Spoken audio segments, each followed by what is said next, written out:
welcome back to the Strong Opinion Hibs episode. This is episode 64 tonight. I'm joined by Charlie. How you doing, Charlie?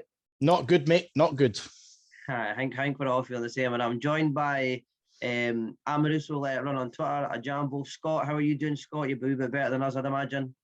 Yeah, evening, guys. Thanks very much for having me on, and I'll try and not be too smug during the next hour or so. No. Right, well, we'll just jump in it where we start as always, Charlie. The team news came out and we were in the boozer at the time, but I'll run through the team. We're playing a 3-4-2-1. Macy back in goals. Rocky sort of right centre-back. Hanlon centre-back. Doig left centre-back.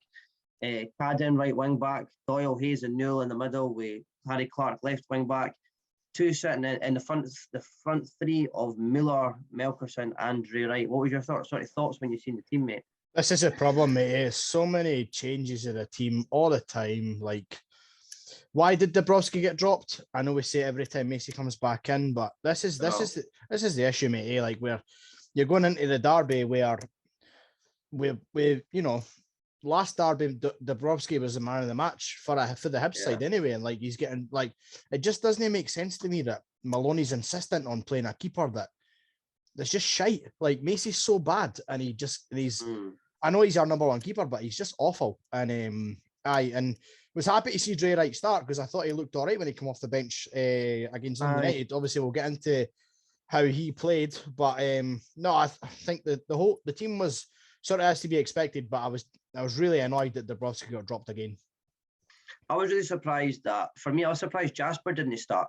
I thought this would be the perfect game for Jasper because he's a bit like Boyle in terms of being very direct. Like he likes to get the ball down, run at players, be very direct. I feel like chucking him on when we were 3-1 down was like, I wasn't good to anybody, to him especially. But I feel like that's kind of probably one of our strongest teams, to be honest with you. I think that's a team for a large part of the season would have probably been crying out for. Obviously, Harry Clark's been injured. But other than that, like, we haven't played those front three very often. The front three's been changed all the time. There's a number of weeks when Muller isn't starting, and then he started the last couple of weeks, and it's like so hot and cold day, like it's so unpredictable. And it's like the team's never really had for me, I didn't think the team's really ever had a chance to gel this season because there's so many folk like in, out all the time. And it's crazy, man. It's definitely a sign of like where we went wrong this season for me. Like, but what did you think of the system, the 3-4-2-1? It seems like he's stuck in his ways with playing the same system every week, and he's not willing to change it. And this is another example of that. He said on Tuesday night that this is the system that with the players he's got is the best system to play, and I disagree 100%. I think we're a two up top team. We always have been. We always will be. We're not Belgium. We can't play with. We've not got Lukaku up front. You know what I mean? Like we've got Melkerson, who's 18, 19, who's never played in an Edinburgh derby before, and you rely on him for goals. Like that doesn't work. You need to change it up when it's a game like this, especially at Tynecastle when we know we're not really going to see much of the ball. And Hearts are a physical team. They always have been. You look at their centre backs on Saturday. They had Craig Halkett and Toby Sibbick and who's Scott? Who was the other boy at the back? Was it Scott? They had Kingsley playing left of the three. So they're three very, very physical players, and that's not going to work with a 19-year-old laddie. So I was disappointed to see him go with that, but that's his style of play, mate. So I don't think we're going to see anything different from him. Yeah, I feel like what you're saying with the two up front is I think that was definitely their sort of key to success last year was playing Doig and Nisbet up front. The two of them together, they worked really, really well together, and obviously injuries prevented that. But one up front for us is it's never worked. Like especially when we play a derby as well, we always get sort of dragged into that. I always say it like if you watch us play the other 10 teams in the league, we try and get the ball down and pass it. Make good use of the wings, try and go through the middle and that. But whenever we play a derby, we just play hoofball. And it's so bad to watch and hoofing the ball up long to Melkerson and that. Like, the laddie's got no chance, man. I just to draw a comparison as well, I feel like it's quite similar to like the Butcher era. When we were relying on Cummins up front. Like, he was like 19, 18 at the time as well. Like, just took him for Hutchie Vale. And it's like, you're putting a lot of pressure on him, a lot of expectation on Melkerson. And it's obviously not going to click. But just to come to you, Scott, what did you sort of think when you seen the Hibs team? Was there any players in there that you thought could have caused Hearts any particular problems, or were you just...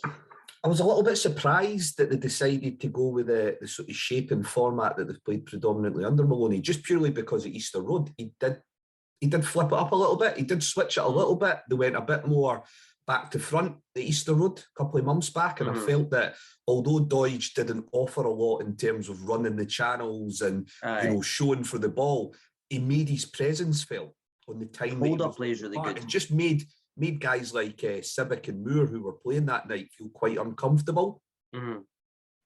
Hearts kind of played into Hibs' hand for sort of 20-30 minutes. We decided to play 3-4-3 ourselves, which is something we ditched for the last 6 or 7 weeks after we'd had a sort of blip in form and results just after the winter break. So I was a bit surprised to see us sort of match Hibs man for man. And I felt that because Hibs pressed the game so well for the first 20 to 30 minutes, specifically when Dre Wright was on the park, I felt that we were actually playing into Hibs' hands, and I was worried during that spell, although as Celtic have shown, even the best teams struggle to press that well for a full 90 minutes. So you kind of got the feeling we'd maybe get back in it. But look, there is players within that Hibs team that show promise. Harry Clark, somebody who impressed me when he was at County. I would say that him and Cadden were the two that I was most worried about, because our wing back areas have been our areas of concern throughout the season. We're sort of playing guys like Cochrane up in a left wing back position when he's probably more suited to a left back position. Atkinson's still getting used to the pace of the game. So I think that was probably the area of the park where I felt Hibs could probably have hurt us. So like you said, just sort of coming on to the actual game then, like you said, first 25 minutes, 30 minutes, I thought Hibs were pretty good. I thought Hibs looked really good. Played really well, and I thought Hearts sort of struggled to get a hold of the ball.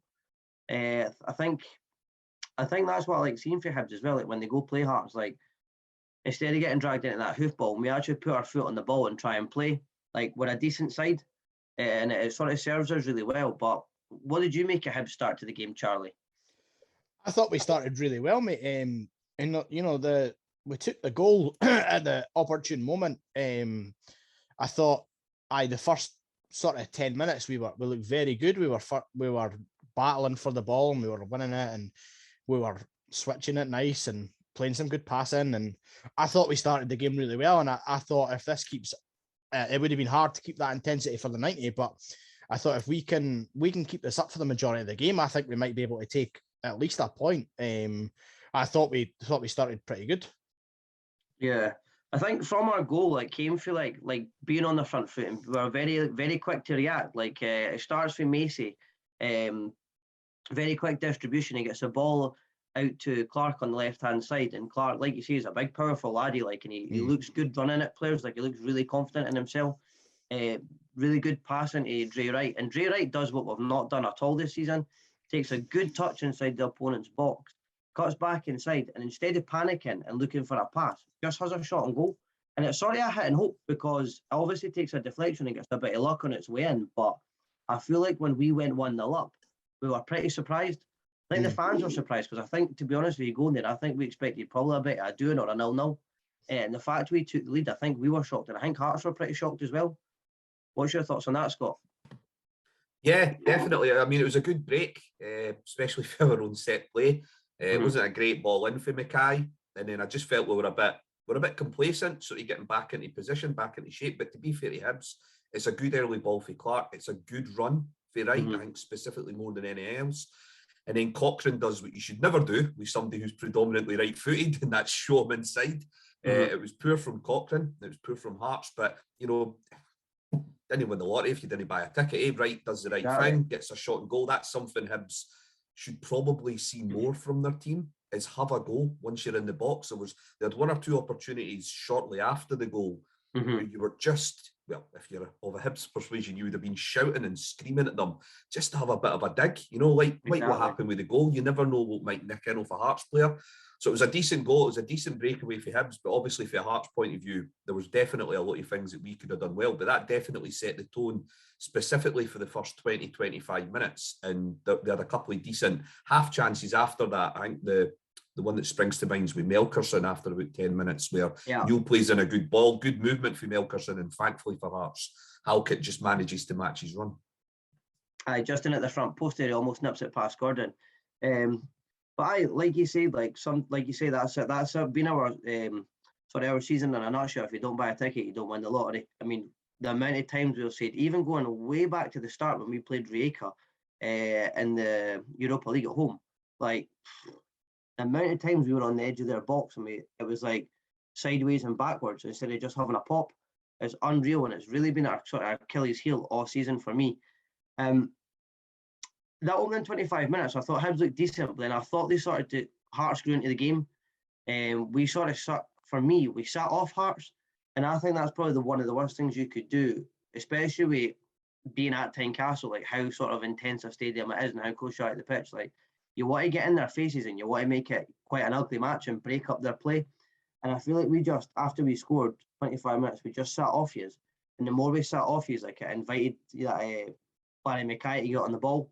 And once he got on the ball, he was cutting us open, man. It was like a hot knife through butter. That pass he done to set up Sims. Is it Sims up front, the big guy? And to be fair, he should do better. He should probably score that Sims. But that was worrying for me when I seen, passes like that right through the heart of our defence. And I thought, you could just almost see the tides turning. I don't know if any of you felt like that, but I felt like we just completely sat off here. And I think if we kept the pressure on and went for a second and maybe got a second, I think it would have been a really different game. Because I think your fans would have probably turned on you, on your players. I think a lot of it boils down. Sorry, Calvin. I think a lot of it boils down to just yards, just how far up the park you are and how willing you are to engage with the opposite player in their own half. Hibs were doing all that the first 20, 25 minutes, and we were actually really slow trying to press the game in the final third. What seemed to happen, and I don't know whether there's a little bit of me that thinks that Nielsen managed to get a hold of some of the players during a couple of the breaks in play. I think it was Bashiri and someone else went down with a couple of knocks prior to right. And I don't know whether he just managed to get that message across. It wasn't about changing the system or the formation. Yeah. It was just about saying to players, engage with their players in their own half. Don't let them turn. And what Hibs were doing really well to us for the first 20, 25 minutes, we were almost able to reverse that. Hibs, on the other hand, there should be that psychological boost to being a goal up, but because their mental state is quite frail because they haven't been winning many games, sometimes players can then revert back 5 yards, and that's when you probably need your centre halves to be strong and kind of almost, force them back up the park. And I think there was a mixture of those two things going on for the rest of the first half. I think as well, to add to that, a good leader in that Hibs team doesn't let that happen. And Calvin, we're going to talk about our captain. He's got his own special segment. But I think even not just him, but like Rocky as well. The two of them at that moment where Hearts are inviting, even after that Sims chance, I think I looked to you and Aldo and I said, "There's a goal coming for them," because we were just slow to, like Scott said, we were slow to engage, and that's the Jack Ross style of play coming back out in us, and it's no the style of play Maloney wants to play, which I don't know what that style of play is because I'm yet to see it. But I think Scott's right. Hearts took a wee foothold in the game around 25 minutes, and the game changed, and we didn't look like we had answers. Bearing in mind we are 1-0 up at this point, so we should be the team with the front foot on the game. But it looks like we're chasing the game rather than them. There's a massive confidence issue. And even for me, I said to you as well, I mean, you've got, in terms of like being yards up the pitch, like Scott, you're completely right, because we were pinned back after about 25 minutes. I mean, you had Macy taking a goal kick. Macy standing on his goal line. He's got Hanlon and Rocky on the 6-yard line. And it's like, what are you doing? He's not even passing it out for the back. He's still going long. And it's like, what's going on here? Like, why are we so, like, Ken, get up the pitch and give us a bit of breathing space. Like, keep the ball away from our goal. Do you know what I mean? Like, it was just, for me, you could see it coming, man. Just sitting back and just inviting pressure. It was only a matter of minutes. I mean, there were so many signs. I mean, I don't know what came first. It was either the Boyce chance when Boyce was through on goal and he sort of missed, I think he was on a tussle with Hanlon and he missed it and slid in on the keeper. And then Sims as well. You know, that chance when he almost lifted it up over the keeper as well. And then they hit the bar as well. And you're just thinking, Hibs, like, somebody try and get a hold of this game and get us up the park because it's coming. You could see it. So coming on to the equaliser, for me, just so lethargic and slow to react. I mean, Cochrane gets the ball out on the left-hand side. Rocky sees it. He looks over his shoulder to make sure that Sims and Boyce is covered. They are covered. Doig and Hanlon's got them. And he takes 4 or 5 steps towards Cochrane on the wing. And then he cuts back. He stops. He retreats back towards the goal line, back towards the edge of the box. And it's like, I was screaming at you, like, what's he doing? Like, he needs to get, because he's a big physical guy. A big presence about him. He should be out there and, like, close that down. Do you know what I mean? Like, for me, set the tone as well. Like, defend your box, defend your area. Like, put the laddie in the stand. Do you know what I mean? And I'm not encouraging violence in that, but Ken, make your presence felt and let them know you're there. It's a derby. And I think that's what Hearts are really good at. And it's like, he should have been out to him as quick as he could, but he didn't. He just so slow to react, sitting off him. And before you know it, Big Sims is in the box. He's got it. His back's actually turned to goal, and he's ragdolled Hanlon. Like, Hanlon, that's so embarrassing, man. Like, he anything, get a toe on it and put it out for a corner, anything but what he done. Hanlon's on his arse. And then for me, Jake Doyle-Hayes, he comes over and tries to win the ball half-heartedly. I mean, there's no technique to what he's doing. He's just booted it. He's booted it right against Sims' legs. It comes straight into the middle where Halliday's just tucked away. But before that, you've got Halliday makes a run for the edge of the 18-yard box as well. You've got Campbell, who's just standing watching him, just standing watching Halliday, the quickest to react. And for me, Newell's too slow to react as well. There's about 6 or 7 Hibs players in the box, and only about 3 or 4 Hearts players, and it's just like, where's the desire for me? Like, because it's such a, I wouldn't say it's a really well worked goal for Hearts. It was more sort of just like a bit of a bobble in the box and a bit of a Ken hit and hope. But we didn't do ourselves any favours there for me. Like, I feel like you could tell with the way Sims sort of held the play up, because it'd been very easy for him to try and go down and get Ken shout for a penalty or whatever, the way Hanlon had his arms over him and that. But just a wee bit more grit and determination for Hearts in the final third, I thought. I don't know what you thought about that, but I starts with Rocky for me. Like, it sort of showcases Paul Hanlon, I think, in terms of really good reading of the game, and I think he was showing that for the first sort of half an hour on Saturday. And he's a decent centre half, specifically at that level. But I've seen not so much instances against Hearts down the years, but I've seen instances where he's played against reasonably well built forwards, and he's really struggled with that part of the game. And it's just, even with sort of time and age and experience, it's still something that I think he doesn't really relish. It's not a part of the game that he really relies on. And naturally, him and Porteous are quite a good fit, because Porteous can sort of take on that role. Yeah. But he seemed more concerned with Sims than the ball. I thought there was a few opportunities to just clear your lines, but he almost get suckered into that whole sort of wrestling match with Sims. Doesn't come off. Like you say, Jake Doyle-Hayes is a bit powder puff in his sort of reaction as well. And then they're not tracking Halliday. I mean, it's a decent finish for Halliday. But yeah, for a Hibs point of view, and we'll probably go to discuss when we go to talk about the second half, but fine margins. You get in at 1-0 at half time, and it's a whole different sort of half time team chat for both teams and for both sets of fans as well. So I think Hibs fans are right to be disappointed with Hanlon in that experience. I think he did seem more sort of infatuated with sort of getting involved with Sims rather than sort of just clearing his lines like most people would. Yeah, I'd agree. Charlie? It's funny, I was at the Sean Maloney question and answer a week ago, and I had a good chat with him actually at the halftime break, and he was asking me who my favourite player was, whatever, and I said, my favourite player is Porteous, and he said, you must be happy with the defence then. And I said, no, Sean, I didn't like Paul Hanlon. And he said, really? I think he's our best defender. Well, Sean, if that's our best defender, I'd hate to see our worst. Our worst is probably Rocky, but anyway, the Rocky, too slow, like you're saying, Calvin, looks at it and thinks it's almost like he's never seen a football before, doesn't care what to do with it. If that's Porteous, he's making a foul there, or he's putting the boy out the park. Like, and that's just the way, that's just his style of play. Hanlon, he's 32, and he's getting out muscled by a 20-year-old. Like, that shouldn't be happening. Ken Sims is a big boy, like he's a physical player, and I was actually pretty impressed with him on Saturday. I thought he looked like he he wanted that. He wanted to win that game, as did every Hearts player on that park. I thought he was pretty good when he came on at Easter, at Easter Road as well. Like, he had a lot of half chances and that he should have probably done better.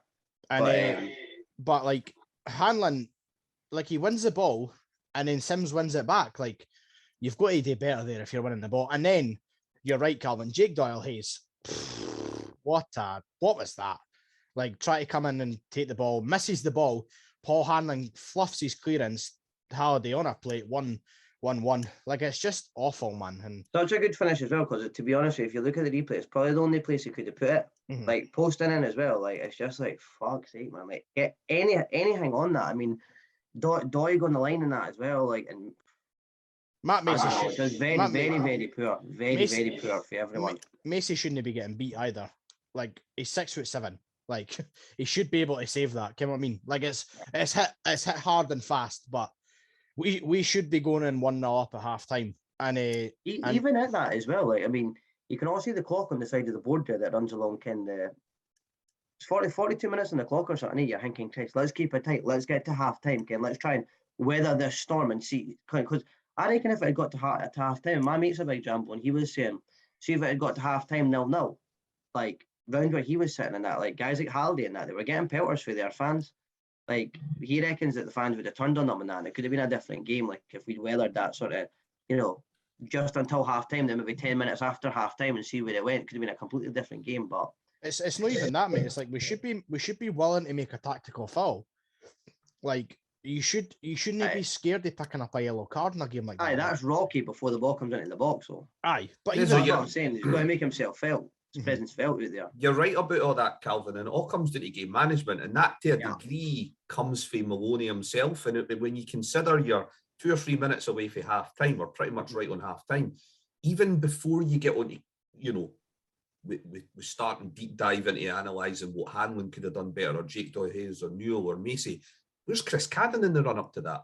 Aye, exactly. Because Cochrane's managed to get beyond him. So he's far too far up the park at a time in the match where Hearts were starting to get a grip on the game. Yeah. Game management, just get to half-time 1-0, keep frustrating the home crowd. You're right.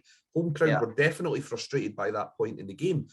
But Cadden's that far up the park that Hearts managed to get in behind them through 150-50 ball between Harron and one of the Hibs midfielders. We should have flipped it to a 5-back, just like with 40 minutes on the clock. You go 5 at the storm, you go 5 at the back rather than 3 at the back. And well, coming on it anyway, get into half time 1-1. Probably a fair result, to be fair. I felt like Hibs dominated. Well, not dominated, but had a decent go at the first half, and I think probably a draw was fair considering the amount of chances Hearts missed, like the Boyce one and the Sims one, and hitting the bar and all that. So I couldn't complain, but I must admit, once Hearts scored, I thought, that's finished. That's it, finished, man. Like, there's no way we're taking anything for this game. I didn't feel confident, and I think you could sense that for the players as well. Like, the heads definitely went down. They knew once Hearts scored, they were all like, oh, here we go again. Because I think the belief in the team is non-existent. But coming out for me, and this is a big talking point for me, like, what has Maloney said to them at halftime? Like, this is what I'm talking about, game management. Like, we're talking about game management. You're 1-0. I mean, you need to think of what's on the line here for Hibs as well in terms of their season. Like, you're talking top 6 football, which is where we should be, and it's what, Ron Gordon's promised, Ben Kinsell's promised, that's what Maloney's talked about, that's where we should be, up the top end of the table, things like that. That's what the fans want. That's on the line. And would we come out and lose a goal after a minute or something like that? I mean, what's he said to them at half time? Do you know what I mean? Like, listen, could have said, listen, you have been more than worth your goal in the game, you have played well, try and get out next 10, 15 minutes, keep it tight, blah, blah, blah. But came out and it was probably the worst half of football I've ever seen for Hibs in years, and a good few years. Like, it's terrible. The players didn't look like for me, watching it back as well, the players don't look like they're enjoying themselves. Like, they genuinely don't. Like, can you play football for competition and that, but you play it for fun as well? Like, there's none of those Hibs players that look like they're enjoying that match and they're enjoying being a part of it. They just look so disinterested and so scared. So scared, like nobody's wanting to get on the ball and express themselves or anything like that, or have a pop-it goal or put in a tackle and sort of, do you know what I mean? Like, nothing for me. I don't know what Maloney said to them at half time. I think sort of like skimming over that as well is like, I just feel like that's such a big talking point. Like, what has he said to them at halftime? Because what they've came out and done is fucking hopeless, man.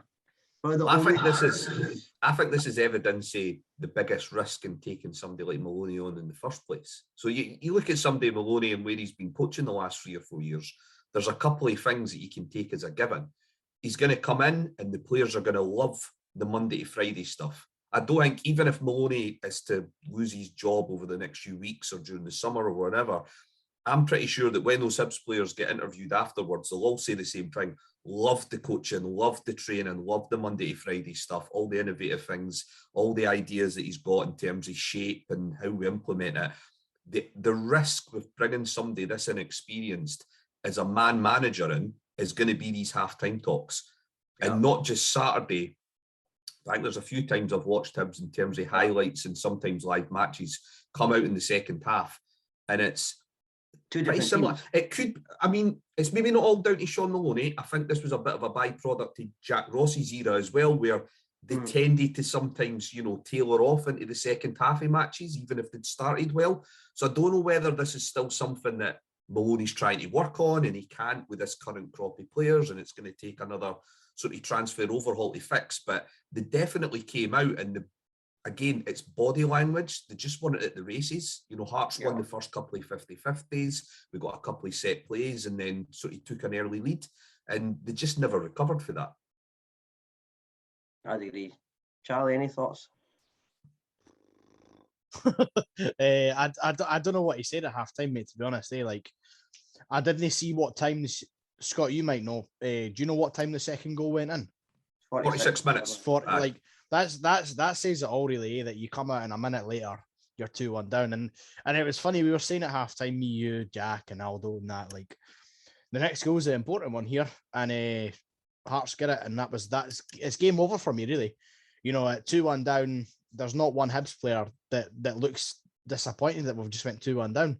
Even what it almost looks like it's expected. Even 1-1 for me, when they scored, I thought there is no chance anybody is going to try and get a grip of this game. Do you know put their mark on it? No chance. The biggest part of that, mate, is because it was so close to half time. Hearts fans had 15 minutes to celebrate that goal, and it just when the teams come out for the second half, the noise went up for them. We're obviously deflated because we've just conceded. Like, there was no, and I'm not saying our fans are to blame for it by any stretch, because the players 100% and Sean Maloney collectively are to blame for that one. But there was just that noise that the Hearts fans G'd them on for the second half as soon as they come out, and like there was, I don't know, it was just awful, wasn't it? Just awful.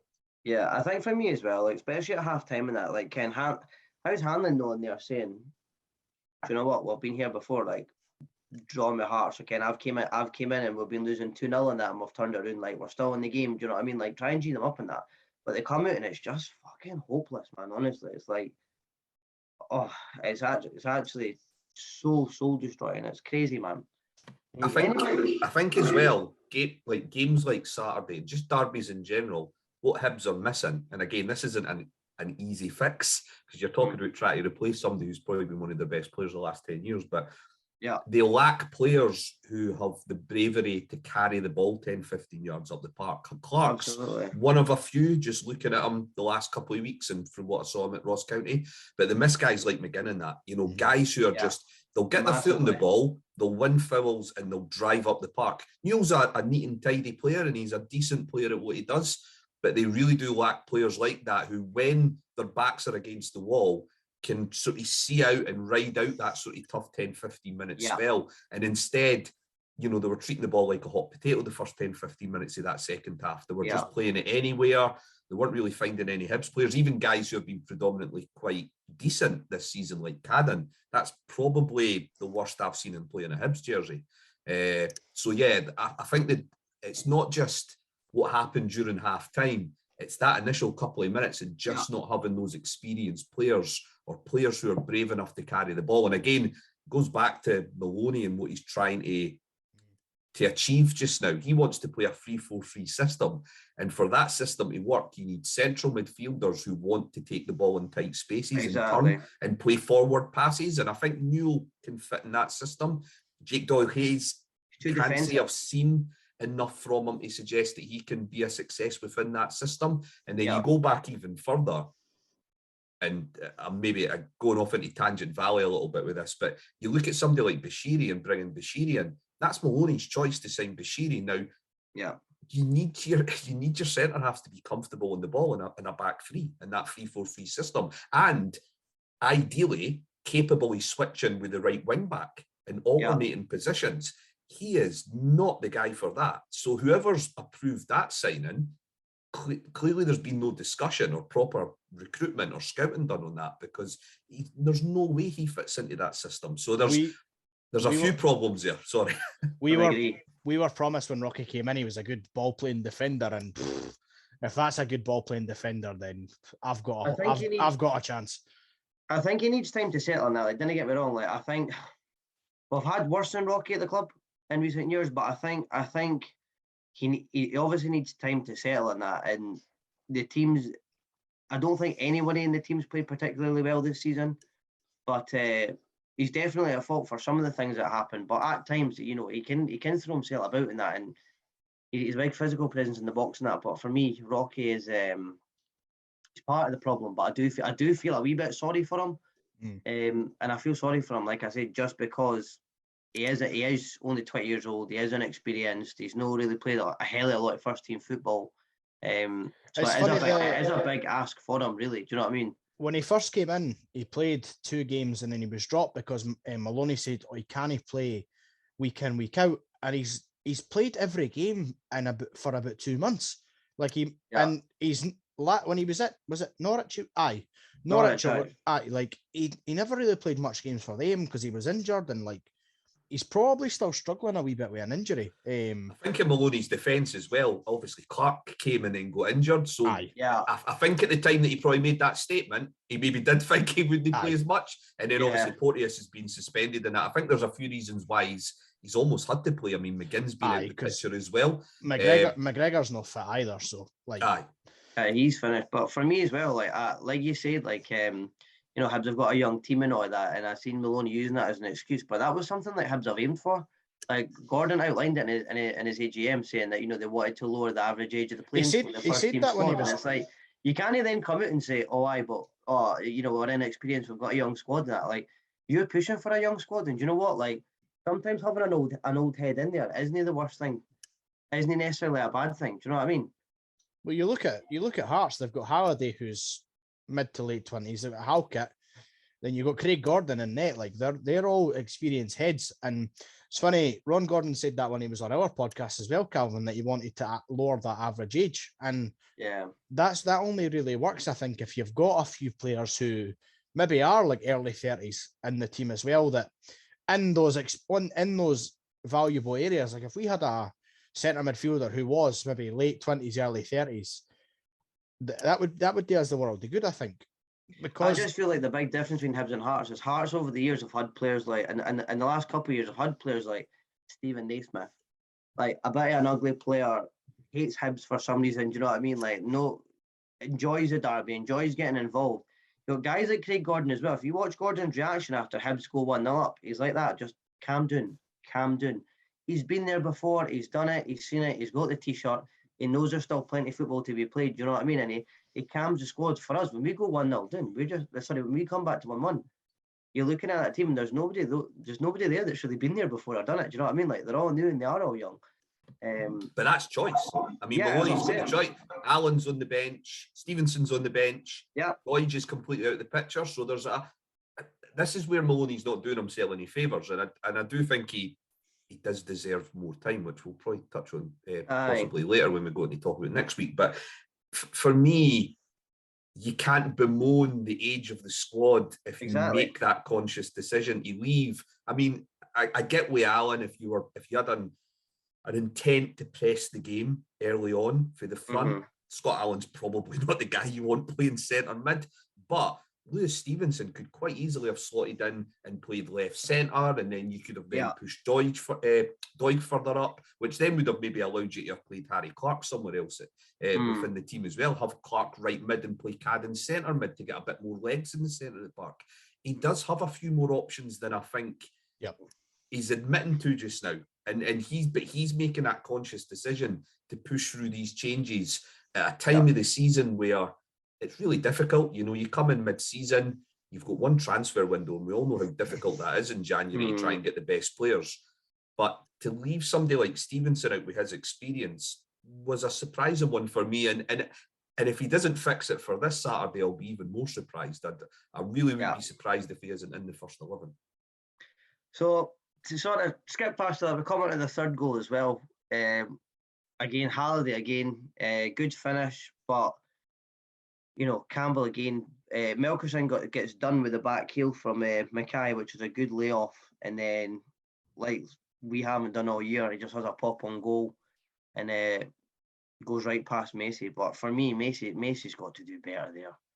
He's got to do better. He's been beat for distance quite a few times this year, and I'm trying to work out what his strength is. Like he's obviously he's quite good, Macy, in terms of like collecting corners and all of that and claiming like high balls, obviously with his height. But for me, being a shot stopper, I feel like Dabrowski's probably better than him. Or there's not too far between them anyway. But after that was sort of lights out, 3-1. And I think the big thing for me looking at the game was I was really surprised how quick the tide turned and how quickly that Hibs team withered away. Like it went for 1-1 to 2-1 to 3-1 in the space of about 10 minutes. In terms of overall playtime, maybe 10-15 minutes, and it's just like how crazy is that team that can completely flip on its head that quick, and how much we let that happen as well. I just thought there was a real lack of belief just all the way through the team after Hearts went ahead with their second goal as well. Not even playing for a bit of pride of that. It was just again just sitting off, like you said. I think you've hit the nail on the head with this Hibs team, Scott. And I think you've said that we've had 60 odd episodes, and I think you've said it better than anyone. We don't have the players, like you said, that are willing to get on the ball and drive forward 10-15 yards. We don't have that, and it's absolutely killed us, in my opinion.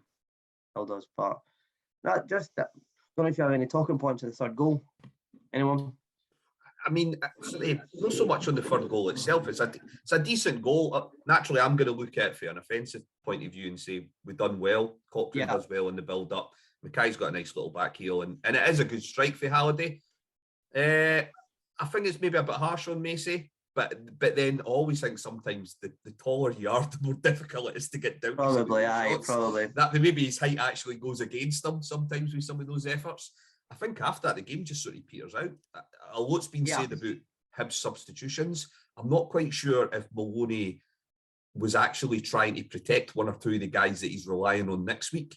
There was maybe a bit of an element of, well, Melkerson's all I've got. The game's pretty much done. I'm maybe giving him too much credit there. Maybe he did think James Scott was going to come on and change the game, but I think there was maybe a little bit of already looking towards the next game. With the subs that they made between then and the end of the match. But the game really did sort of peter out. Hearts, I wouldn't say we looked overly interested in sort of pushing for a fourth or a fifth. I think we realised the game was pretty much done then, and we sort of just played the game out in a sort of professional manner. And there was really little sort of talking points between then and the sort of 90th minute. Yeah, I would agree with that as well. I feel like it's an interesting point you make about Maloney taking subs off, because he took Melkerson off, and for me, I thought to myself, like when I was watching the game, Melkerson looked like a teenager. He looked like a teenager at times playing for me, just in terms of like physicality and that. And like one of my mates whose Hearts through and through, he said at the end of it as well, like that's not his style of game. Like a derby like that, like up against Halkett, who's a strong guy. Do you know what I mean? He just got a hold of Melkerson for pretty much the word the first whistle, and I think Melkerson found it really difficult to sort of settle into the game. I think Melkerson's game as well is I think he likes balls in at his feet, and he likes turning defenders and having the ball on the ground, and that sort of like more maybe European style of play. When you come into an Edinburgh derby, you know what I mean? It is physical and it is high balls and long balls and stuff like that. And I just didn't really feel like it suited his game. But James Scott coming on, I think that's probably got to be one of the weirdest signings ever. Like in terms of James Scott for us, like I don't understand it. I really don't, and I don't understand how poor Scott's been as well. Like, I don't know if you get this, but like for us in years past, like we'll sign players that used to, because he was at Motherwell and he's a decent player at Motherwell now, and he went down south and he's came back up. But we'll sign players in the past, even like Paul Heffernan and that we took off of Kilmarnock, and they're decent for teams other teams in the league at that level, but when they come to Hibs and that, they just can't do it. And I think John Sutton was maybe a wee bit similar for when he went to Hearts, and then when he left again, he done well. But I would fully expect if James Scott left, went back down south, maybe I think he'd do all right. This is where it all boils down to recruitment again. It's sometimes when recruitment's analysed by fans, they look at it in terms of the individual signing on paper, in terms of what have they achieved, where are they currently at, injuries, peak form, all those sorts of things come into play. But actually, it's how they fit into the system that the manager is either currently implementing or looking to implement. When you look at James Scott, there's a bit of a feeling that he was a bit of an afterthought as a signing. It was just a token gesture, but really struggled to get some signings over the line in the summer. And it was almost like, well, who can we bring in? And they kind of landed with Scott, who, when he was at Motherwell, he had some decent reviews and he got a good move down to Hill. But there's always been a sort of argument about whether his best position is out wide or through the centre. And he started at Dundee through the centre, I think, in his first game. I was watching that. I think they were playing Aberdeen that day. So Hibs were on beforehand on Sky. And he'd done okay. Because I remember thinking, oh, we've got Hibs in a couple of weeks' time. He looked okay. He'd done all right. And he's never really kicked on since then. Jack Ross obviously threw him under the bus to a degree with the comments about his fitness. I would say that naturally a player has his own responsibility over keeping himself in peak condition. But then did Hibs not do due diligence in signing him and actually check that and see if he was in?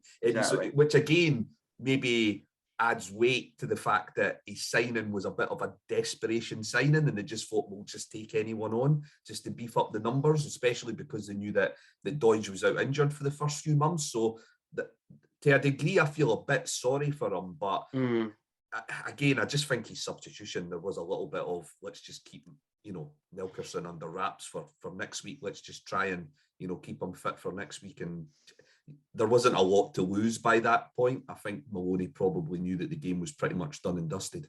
Yeah. So just one of the biggest talking points for us has got to be after the match, obviously. For me, the season's I would go on a limb and say the season has been a failure. I think, yes, getting to a cup final against Celtic was good, but again, it's always like who can runners up. Do you know what I mean? It's a catch-22. Do you know what I mean? But I also feel like the not making top six for us after such a good season last year and talking about building upon something.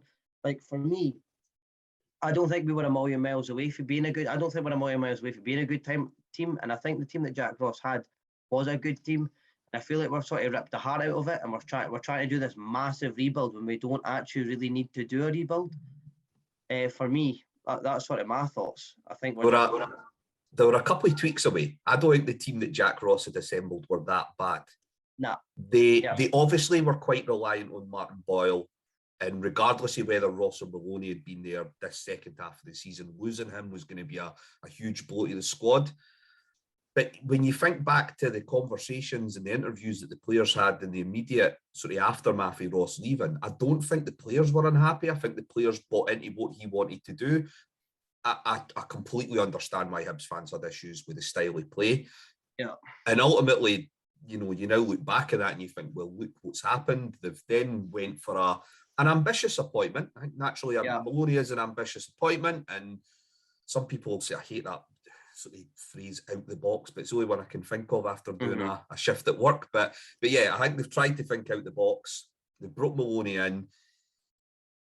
You have conversations with managers at interviews, and I can't imagine Sean Maloney wouldn't have turned around and said, well, this is what I want to do. I want 3-4-3. I want to play this way. I want to bring in young players. I want to bring players who are technically good at the ball, at their feet. So there's, to a certain degree, a lot of the flack just now that is aimed at Maloney should actually be aimed at the people who have made the decision, because they should have realised bringing somebody in with that little man management experience who has a philosophy and wants to play a certain way halfway through a season with one January transfer window, it was always going to be a risky appointment. And I feel like the people within power at Hibs, not so much Gordon, but the people that he employs to make these decisions, they should have really known better, and they should have maybe thought, is this the right time to lose Jack Ross? I get when you sack people towards the end of the season because you're maybe thinking season ticket sales and how can we get the fans back on side? But you look at the timing and it's like they were never in trouble under Ross. They had a bad runny form. And naturally, again, the style of play and winning the big games and that, the sort of usual sort of arguments were being brought up again. But I think the board should have held their ground another couple of months and seen what they could have done during January. Not to say it would have been a million times better, but I don't think they would have been in this situation. Yeah, I don't think it would have been any worse. And like they said, they came out in previous months backing him with the house and that, like when we had Gordon on the podcast, not Charlie. But for me, the big one after it is Hanlon's interview. Like it's unbelievable, man. Like he comes out and he's saying things like, no, like what we're going to do is we're going to sit in this sort of, I want the players to feel this hurt and sit in this hurt and like, you know, let it really sink in and that. And it's like, so we know what it's like to get beat by Hearts. And it's like, are you for real? Mate, like we get pumped off Hearts all the time. What do you mean you want the squad to feel the defeat? Like I understand he obviously doesn't want to, he's probably saying, look, this time next week we can't feel like this. Like I get that. But mate, you're paying lip service and you're the only one that can do something about it. Do you know what I mean? Like you got to do your talking on the park. Like the way you're getting absolutely ragdolled by Sims, there's no leadership, can, you know, flying into tackles and letting your presence be known, or can getting a hold of Boyce and trying to ruffle a few feathers and anything like that. Like you're so powder puff, and then you come out and you know that's what you say. You say, oh, you know, I want the players to know what a defeat from Hearts feels like. It's like we get beat all the time. Like try and do something about it. Like I'm so fed up with him. Like I don't feel like he's a captain. For me, he's not a captain-like figure. I know I've heard it 100 times. He's a nice guy behind closed doors, and he keeps them well organised and things like that. And he's a good leader off the park and that. But for me, like, I feel like Joe Newell or someone like that, or perhaps even Porteous would be a better leader in terms of these types of games. And even at times this season, when him and Porteous have been playing centre back, you've seen Porteous shouting at people and organising them more than Hanlon has. And it sort of undermining Hanlon there as well, but somebody's got to step up and do it. And I just feel like for him to come out and say the stuff he said after it, I don't know if you still have seen it.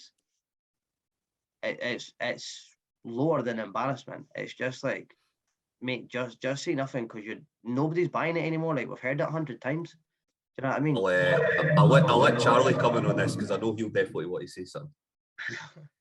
Paul Hanlon can get the fuck out of my club. And I'm not beating around the bush anymore with Hanlon. I've taken so much stick on Twitter for my views on Paul Hanlon, and I've had enough. I've had enough with him putting that number 4 jersey on and not showing any sign of leadership at all. It took him 87 minutes on Saturday to show that he was hurt by that. 87 minutes to shout at anyone. And his interview's nothing short of embarrassment. He done another one in the paper this morning that's even worse, saying that he's angry with the way that we are, where we are on the table. Well, Paul, you're so angry, you're the captain. This falls really. It's obviously Maloney. Maloney's put that team out. I get that, but he's the captain on the park. And if I know he's been injured for a few months, but in the past 2 games that he's been back, we've conceded 4 goals, and 3 of them are because of his defensive errors. If that doesn't tell you anything about your captain, nothing will. And I'm willing to die on the hill that Paul Hanlon is not a Hibs captain, and he's a better than average football player, but he's not Hibs standard. And this is why we're regressing, because we're sentimentality AFC giving someone who's been at the club 15 years, not deserving a new contract, a new one. And I'm fed up. I'm fed up of seeing him every week, and I want him out. I feel like as well in terms of Hanlon, like it's. One of my mates actually made a comment, and he said it was quite similar to how Berra was at the end of Hearts, his tenure at the end of Hearts last year and a half, like just a yard off the pace, just seemed to be lacking like qualities across the board. I don't know if you see any similarities there yourself. I think to play devil's advocate on this, I sometimes wonder if football fans and managers have a different perception of what they want their captain to be and what their role is. I think naturally we've been kind of almost force fed and kind of exposed to, highlight reels, classic old centre halves that Mm-hmm. would put their head anywhere and, fight for their club. And they would, if they were getting beaten a game like Saturday, they would empty the centre forward, with 5 minutes to go and pick up a booking or a red card, and they would feel like it was worth it. I think there's a degree of that captain that doesn't exist in today's game. And I think what Paul Hanlon probably offers Hibs is probably more of a role model in other ways. Now, that isn't to say that he isn't failing on some of the things that you've mentioned, Charlie, because as I alluded to with the analysis of the first goal, there is parts of his game that are definitely found wanting. But I think there's a reason why Paul Hanlon is captain of Hibs. I think he's probably seen as a bit of a sort of gauge or a benchmark in terms of professionalism, in terms of on the park and off the park, in terms of community work. And that's probably why he's captain. Now, that isn't to say that the fans who don't want him there aren't right to voice their concerns, because I think because there's such a lack of leadership, in particular from middle to front, Hanlon's impact on the team when he's not there doesn't equate to much, because I think Porteous is a bit of a natural leader for the back line anyway, or at least has turned into one during the last 12 to 18 months. So in some ways, Hanlon as a captain on the park, it's almost a little bit redundant. It's almost like it's not needed. But I do think he continues that role, because he probably, a lot of the stuff that he's doing behind the scenes or sort of on a Monday to Friday in terms of nurturing some of the younger players. But I get that when the chips are down and your team's going through a bad run of form, one of the first names you're going to look at after the manager is going to be the captain. I understand that, because we've done that ourselves with people like Berra in the past, where that'll be the first name that you'll look at, because you'll be thinking, well, why is he not hurting? Why is he not showing? And to a degree, I'm actually not quite sure why they bother with this sort of contractual obligation of wheeling out players after games like that. What is he going to say? I mean, whatever he says, it's going to feel hollow, and it's not going to matter, because actions speak louder than words for fans, and all you'll be thinking is, just show us how much you care about it next Saturday. So there is a degree that where I just think clubs just think, I mean, that's their own club media. There's, to a degree, you just think, why bother? why even bother wheeling him out? He's not going to win in that situation. But Charlie, I mean, as much as it sounds like I'm going completely against you here, I've seen enough of him to understand why fans get frustrated with him, because I think when you compare how he handles himself on the park compared to Porteous, I think Hibs fans feel like that's more of a natural leader, specifically now that he's managed to iron out a lot of the sort of mistakes that he was maybe making earlier on in his career. I think so I can sort of see where that sort of highlight and spotlight comes from. I think something I tweeted when I seen that embarrassment in the interview, Rob Jones, Chris Hogg, David Gray, Ian Murray, all ex-Hibs captains, wouldn't they come out after a Derby defeat and say that? Wouldn't they say, "Oh, we want to feel that it hurts for a few days"? They'd be like, "No, we're back training tomorrow, and we're going to make sure we do it right next week." It's just this defeatist attitude that's been in Hibs. It's been in Hibs since I've supported them, and I can't tell you how many Derby wins I've seen. It's under 10. It has to be under 10 Derby wins I've seen since I've supported Hibs. And it's like, you don't think though, because he's a Hibs fan, it was worse? Like, I think he's actually tried to give an answer that he thought the fans wanted to hear. It didn't work. Obviously, it didn't land, and it was a poor interview. I'm not going to lie, but I do think he thought saying that was like, "Oh, I can relate to you. I know what it'll feel like hurting." And he's tried to almost reach out to the fans. Now, again, you're right. What you probably want to hear is, well, we need to get back on the training field tomorrow, no days off, and we're going to address this. But I think, again, this is where, maybe somebody needs to wisen him up in terms of media or PR or whatever. But yeah, it just didn't. But then, would any words have mattered after that? Given how bad the second half was, I'm not quite sure anything. I think you're right. I don't think anything he would have said, or anyone would have come out and said, would have made that any easier. Like, I think we're obviously all hurting after we get beaten. It's probably the same after Hibs win a Derby game. Like, if any Hearts player come out and say, "Oh, it hurts," like that's not going to make it any easier. But it's just the fact that, like, he's been at Hibs for how many years now, and he's coming out saying, it's like, I get it. He probably thinks, "Oh, the fans want to hear that we want to hurt for a few days." But like, I think the problem is as well, Charlie. Like, this isn't the first time we've heard this. It's not the first time I've heard this. Like, "Oh no, oh, we'll do better. Like, oh, we'll need to fucking do something, man. Do something on the pitch that shows what you're talking about." See 'Cause it's so. if we go next Saturday, and turn Hearts over in the semi-final, like what he said he's meant, like, but if he comes out after the semi, well, I don't know who he'll be doing. It'll paper over a few cracks because it's not just Hearts. You're talking, Ken, Livingston at home, St Mirren at home, losing games like that. The Rijeka game for me is unforgivable because when we played them at home, they weren't a better team than us. We should have beat them that night. Like, you know, it's papering over cracks. If he does come out and he does do that, like it's a one-off. Like it has to be consistent from a captain for me.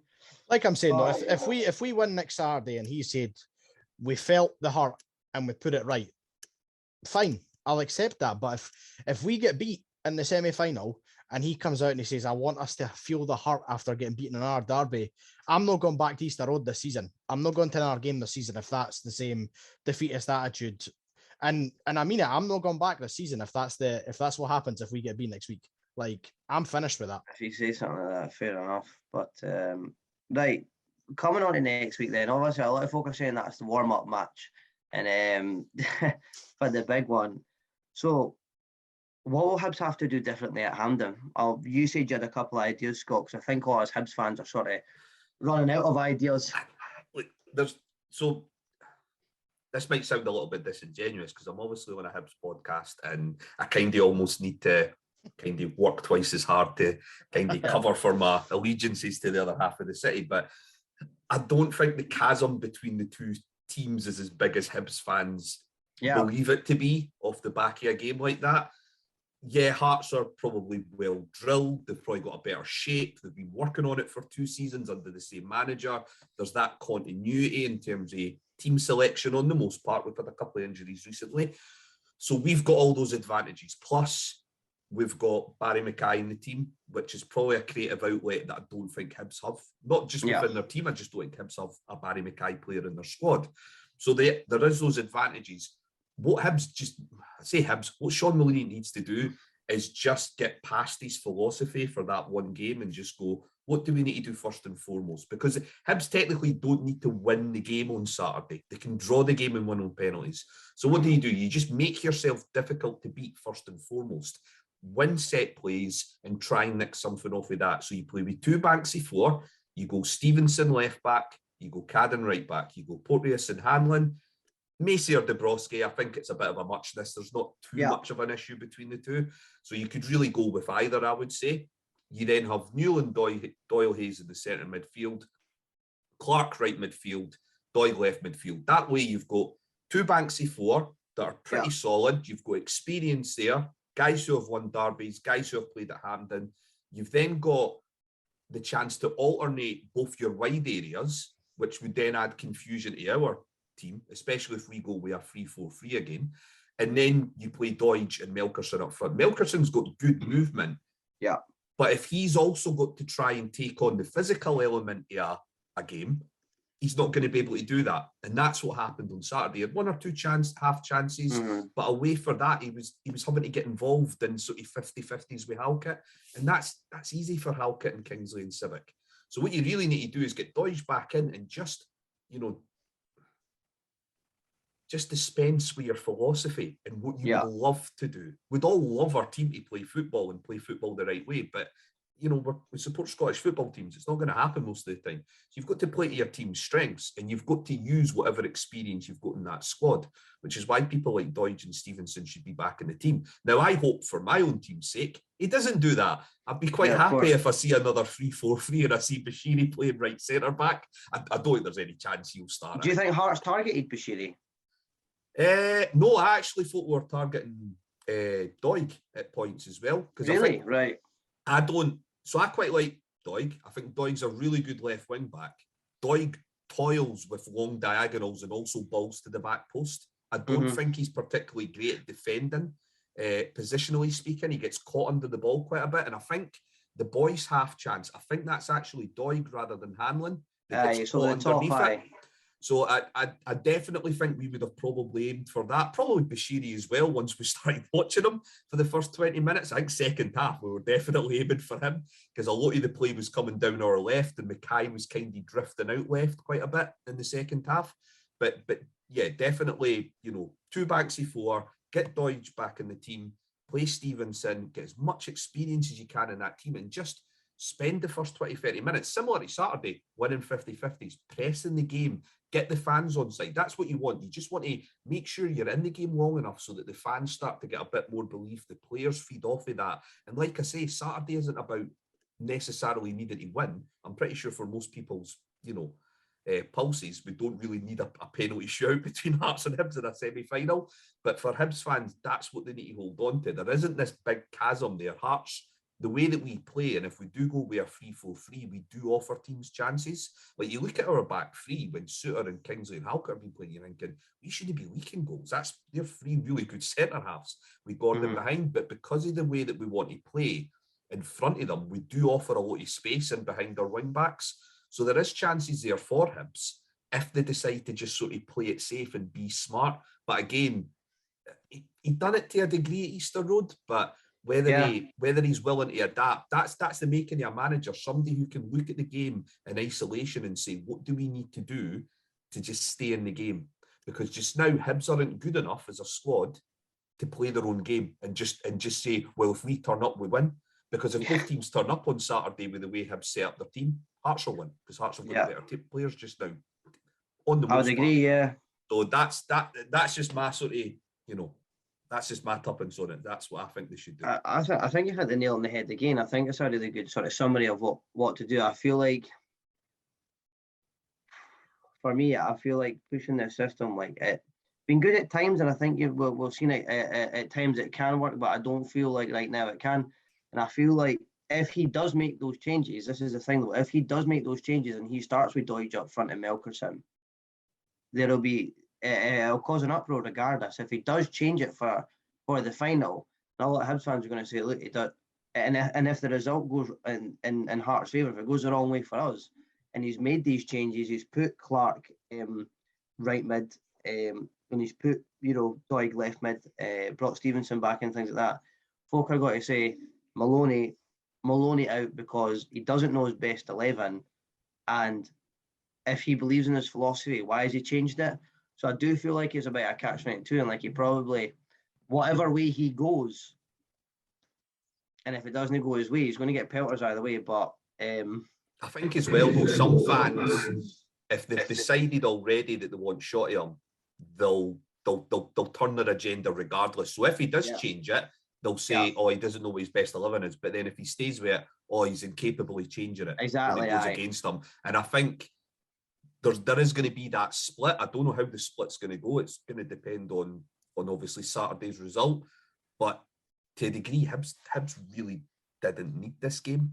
It sounds a bit daft, but I've been in a situation myself where I've watched Hearts get any big games, and you're like, oh, you know what, the manager actually doesn't need this, and we actually just need the season to peter out and just start to build again. Obviously, if he's got a result on Saturday, he'll view it differently, but there is a certain element of, if it just been the league game, disappointed, finished bottom six, the financial implications that come with that is all fine and well, but then there are a few weeks to go, you know what, let's just get over this, play a few more young guys, get maybe the likes of O'Connor and that into the squad, give them some minutes between now and the end of the season, and focus on building for the future. Saturday, don't get me wrong, again, if they get the result, it's all fine and well, but I think just now, if Maloney was being 100% honest, he would probably be saying to himself, this is the last thing I really need just now, because this will be the thing that might tip some fans over the edge. Again, I think he deserves another transfer window, because January is just an absolute nightmare to try and navigate and sort of recruit. And some of the recruitment had already been done pre his arrival. So Mueller was in. I don't know about Melkerson. Was Melkerson sort of already in the works? They'd been watching him for a couple of months beforehand. Well, there you go. A lot of the recruitment was already done. That was Ken Sale, the CEO. That was he's got ties with the guy Greg, that's sort of the academy leader over at head academy over at that Bodo Glimt. So he really deserves another window, I would say. I mean, they're not. I know some fans will be getting hyperbolic about what's going to happen now. Well, they're in the bottom six, but you're not going to have 3 or 4 teams below you all hit form, because they can't, because they're all playing each other. So teams have got to lose games in the split. So they're not going to finish, 11th, or I don't even think they'll finish 10th. I think they'll be sort of probably 7th or 8th. Probably they'll be fine. It's just what happens on Saturday now. And again, if I was a Hibs fan and that was how I was viewing it, if I saw him at least try and change it based on the situation that was in front of him, rather than sticking with the philosophy, I would be more willing to give him time over the summer. But again, like I said earlier, some people who want shot of him, like you say, he can't win now. He's in that situation that's the thing. that Nielsen was in with Hearts a few years ago, where you lose a couple of games and, you know, there's no such thing now as a long-term manager. There's just short-term managers that win most weeks, and that's it. It's just the way it is. I'm not Maloney out. I don't think Maloney deserves to go, because I say that if you go back and listen to Jack Ross stuff, like I say, like the revolving door doesn't work. Like because Ross had been there and you'd be building for 2 years, and like I said like earlier, like he wasn't a million miles away. Like I don't think we need a complete rebuild and a clear out.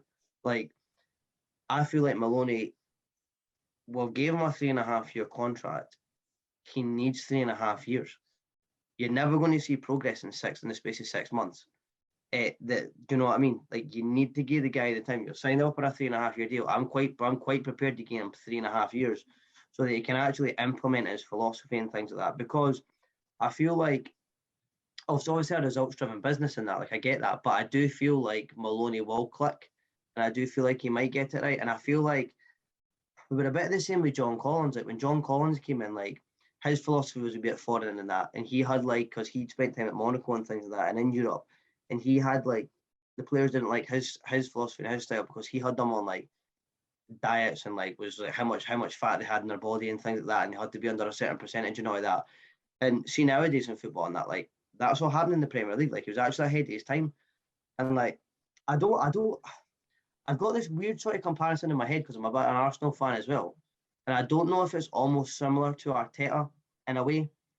Like he's trained on, he's got a very, very good like football education, Maloney, in terms of having like been under Martinez at Belgium, and then he's also got like obviously Arteta was under Pep's guidance as well, and like when he first came in at Arsenal, like he was trying to implement this philosophy as well, and the fans were really getting frustrated, and he couldn't get it working, and he's cleared out a couple of the big names and things like that. He's played the young guys like Saka and all of that, and like I feel like Maloney's brought in young players, or playing young players as well, and like this year for Arsenal, this is year 3 of the sort of plan.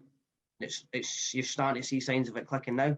And I feel like that might be the same thing with Maloney. I'm obviously not saying he's Mikel Arteta, because there's a massive gap between it. I'm just trying to show like it's not just Scottish football this happens in, like it happens in other countries and other sort of styles of play in other leagues as well. Like you need to give folk time, do you know what I mean? I feel like the Maloney out brigade, like, and I've seen some shouts like bringing Malky Mackay and that, like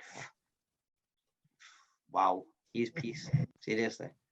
Well, there's manager reasons why you maybe want Malky Mackay, but then there's stuff that he gets up to in his spare time that you probably wouldn't want associated with your club. I've also seen some people talk about Kevin Thompson and that, and I'm thinking, nah, he's a Hun man. He would, again, you look at people like Benitez when they went to Everton, he'd almost need to win every week to keep the fans on side, because as soon as you draw or lose a game, those comments for when he left in 2007 would just come back again. I think just now, again, it depends what happens Saturday, but he really does deserve at least another window. And again, that goes back to, he wouldn't have said anything in the interview that he would have done differently over the last sort of 3 or 4 months. So actually, the buck really has to come with Kensal. Like he's made that decision. He's listened to that pitch and he's thought, yeah, we can make that happen. We can support you in that. Again, he's had to deal with players who were already there. He's then had to deal with the fact that they've brought in Mueller and Melkerson, who were their 2 kind of probably marquee signings in January. And it's trying to make that happen as well. I think with Melkerson, it will. I think Melkerson's shown enough in terms of his movement off the ball to suggest that he can make it in this country. I'm going to be completely honest, I'm not convinced by Mueller. But again, he's came in off the back of an MLS season. Maybe he needs a summer, to maybe just kind of almost shake the cobwebs off of that and maybe just get going again. So it still might come good for him as well. But I think he definitely deserves another sort of summer. But again, I don't have a dog in this fight, so it's easy for me to turn out to Hibs fans and say, "Oh, calm down. There's nothing to worry about." It's just that I've seen how we've reacted when we've lost a derby game, and obviously we've went for that nuclear option once or twice as well when it comes to our managers. So I don't blame fans for getting emotional just now, but if they scrap it, you're having to pay him up for another contract. They've just paid Jack Ross a contract. Would they have the money to be able to say to somebody else, or come in with your own team and we'll support you in the summer? I don't know if they've got that now. So they might just have to grin and bear it this summer and just hope that it does click. And it could do. Again, I think a lot of the concerns just now are about things like man management and that. Again, I think, yeah, he does have a good philosophy. Whether he can make it work's another issue, but he does talk a good game. And he's also a good student of the game, considering where he's been the last 3 or 4 years. Yeah. It's just a case of, whether the recruitment follows on for that. And that's why I was talking about Bashiri earlier. That was a strange one because the recruitment doesn't match the philosophy with Bashiri. Bashiri does not look comfortable on the ball playing out for the right side of defence, and you need that in that system. So I get he's only a loan signing. Naturally, they might say, well, look, it's pretty low risk. If it doesn't work, it doesn't work. He's away again in the summer, and they're maybe not paying too much towards his sort of wages as well. So they've maybe just thought he'll bring him in as a squad player. But then, like we mentioned earlier, Clark gets injured, McGinn's out the picture, Hanlon injured, Portray is suspended. So then he does pretty much have to play every week. Yeah. No, I would agree. You got any closing thoughts, Charlie? I know I've kept you for a wee bit longer than I said I would. So No, it's all good. I think on Saturday, I think I agree with Scott. I think we just need to flood them. I think we just need to take the game and just go out and hope for the best. Like, I'd be all right if we go 4-5-1, like 5 in the midfield, like, and just flood them like the whole game. You know what I mean? Like, just try and sneak a 1-0. Like, it's gonna. I can't. To be honest with you, I can't see it going any other way than it did on Saturday. Just now, ask me again on Friday, and I'll probably say we're going to win 4-0. But I just think we need to change it. I don't think we can afford to go in with the 3-4-3, and I don't think we can afford to have any passengers going into the game as well. Like, if people aren't pulling their weight in training this week, then they play them. Like, and that could be anyone. I think if Melkerson's not training well, then they play him. Down to the keeper. If Macy's not training well, then he play him. Like, we need to go in full strength. I know it's going to be hard at Hampden. We've never beaten them there at Hampden, which is another thing in itself. But we just need to go and we need to hope for the best, I think. Yeah, I think to be honest with you, I'm really struggling to try and think what Hibs should do. I always think when Hibs play Hearts, I think when we get the ball down and we pass it, I think we look all right.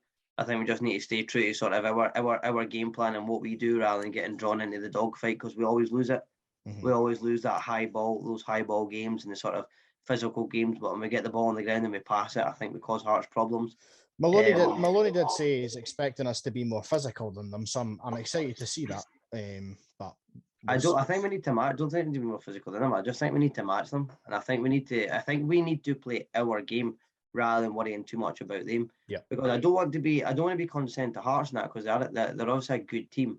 But like Scott said, I don't think they're that good. Like, I don't think they're better than us.